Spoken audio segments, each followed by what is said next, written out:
Jimmy, we know one machine that isn't slowing down, like we just mentioned, was the NFL. It was an interesting week of action. We had some big time teams really assert themselves on the field. You had the Chiefs dominating the Steelers in Arrowhead, tough place to play, 36-10. Yeah, the Cowboys there aren't enough adjectives to describe the horror of what they did to the Washington football team, 56-14, had them on the sidelines fighting themselves. Literally. That was beautiful. Football at its finest. And then your Buccaneers, Jay, 32-6 victory over the Sam-led Carolina Panthers.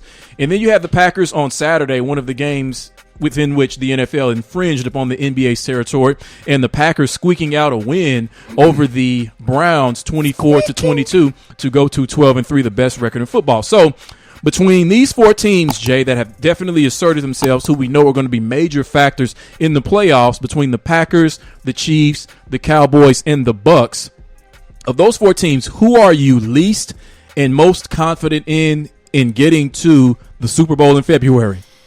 So least confident in is, and I hate to say it, it's my Buccaneers. We're not healthy. People are falling left and right. We just lost. Well, Shaq Barrett's got sprained ACL and MCL. Ooh. We don't know if it's like a long-term injury or is something. Well, he's probably out for the rest of the season is basically assessment right now. So losing Shaq Barrett to go along with everybody else that we've basically lost. The offense is depleted. The defense has been depleted. The offense is now being depleted. The one thing that made Tampa Bay successful last year was that they got healthy at the end of the season when other teams were falling apart.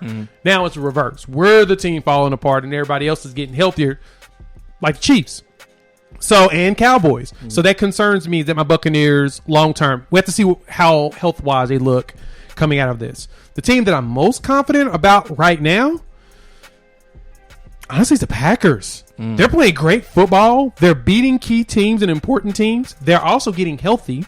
So they've got everybody. You know, Devontae Adams is back out there. A.A. Ron, even though with the toe situation, he's still looking like A.A. Ron. Luckily, he has that rocket arm that allows him to throw the ball at, strengths that nobody else can do. He doesn't have to have I guess he don't have to have the full hip motion. He doesn't need anything. Form of anything else. He can flick it with his arm, just bow, and it's down there. So that's a big plus for the Packers, and he's still accurate when he does that. I guess that's the one thing that you have to pay attention to is when other players do it, it throws off some of their throws. They aren't as accurate, but with Aaron Rodgers, it doesn't matter. You know what I'm saying? So for me, it's got to be the Buccaneers. I'm the least confident with right now, just until I see what the health situation looks like. But most confident, I got to give it to the Packers. They're playing really good football right now. All right, Jay, you're going to love this. The team I'm least confident in getting to the Super Bowl is, in fact, the Packers. Oh, wow. Because in the NFC, it's two reasons why. In the NFC, it's going to come down to them against two teams. Them against the Bucs. Tom Brady owns Aaron Rodgers. We saw that again last year. Twice last year, as a matter of fact. Yep. The Dallas defense, I think they have enough to slow them down. And if we can get somewhat of an offense from Dallas like what we saw yesterday, then I think that Dallas team is just a little bit better. Playing them on the road or at home, I can't take them over Dallas with what I saw from Dallas yesterday, albeit against the Washington football team.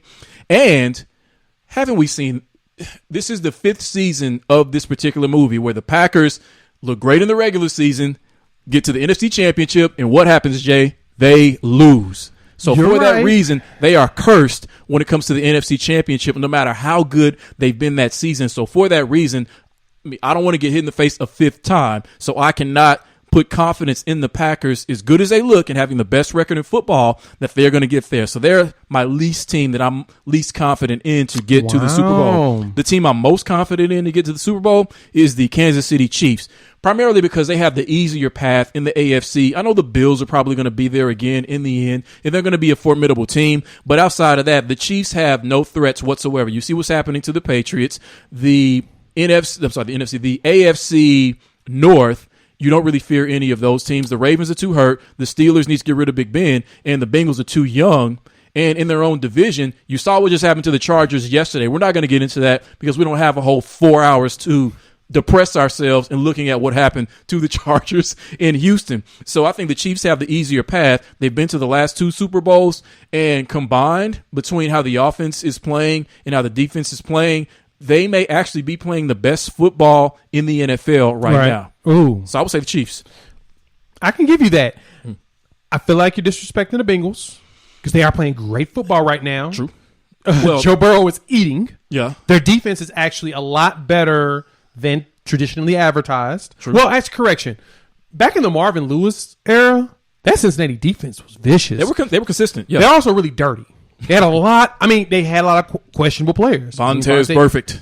Right? Pac-Man Jones. You can go down a list of the players that were a little questionable. They didn't mind taking a chance. Why? It's kind of needed it. It's kind of like Bruce Arians talking about Antonio Brown. Yeah, he makes our team better. I'm not going to be lying, act like he doesn't. That's why he's here. Cincinnati, to me, is the sleeper of all of them. We'll have to talk about them probably a little bit later, but I think that they are someone that will probably give the Chiefs a lot of problem because they are young and they don't know better. Their job is they're just going to go out there and play. So, I mean, I think that makes them dangerous. That makes them very much a wild card. You don't know what you're going to get, but therein lies the problem. You don't know what you're going to get from this team because one week they can put up 40 to 45. Then the next week they look like they haven't played football before. So on the biggest stage, when the games matter the most, I don't think I can trust that team to really be a threat to the Chiefs. That's the kind of team where at the end of the first half, it'll be like 17-17 or something like that. And then you think they really have a chance with how they've been playing in the first half to win. And then the experienced veterans, Andy Reid, Patrick Mahomes, who have been there time and time again these last 3 to 4 years, will figure out a way to beat them and show you, no, they're still young. They're not ready yet. Which I think is part of kind of what happened with the Bills last year, which I think makes them a little more dangerous because they have that experience, not only of being to the AFC Championship, but facing the Chiefs in that game. That is true. Yeah. The Titans, though, you know the other team I do think is a good sleeper is going to be the Colts. They have revitalized themselves. They have. As a team. They probably will give the Chiefs problems, especially that run game with Jonathan Taylor. God, Jonathan. It's not fair. Ohio State, stop producing these guys. Please. Stop breeding them. But, yeah. He went to Wisconsin? Jonathan Taylor? I think he went to Wisconsin. I remember because I remember a graphic of him prior to the draft. He went to Wisconsin. He was a Ron Dane. And he ran a 4.39. Which was absurd. Yeah. My bad. But Ohio State still produces a whole bunch of dumb running backs that are really good. Yeah, he was godly. Wisconsin does produce a lot of, backbacks. It's like traditional old school north-south downhill runners. My bad, I was wrong on that. Yeah, they produce a lot. So Wisconsin, can y'all stop doing that too? We don't need any more of y'all out here. Send some of those running backs to Oklahoma and Oklahoma State. Well, Oklahoma produces the same kind. That's the other thing. It's just we'll take more. We'll take more. Everybody wants more. More. I want more. We need more. Have you seen that Michael Irvin video of him doing that? I want more. No. We need more. I'll send it to you. He's so psychotic. He is. I love Michael Irvin, though. He's a raging lunatic when it comes to that.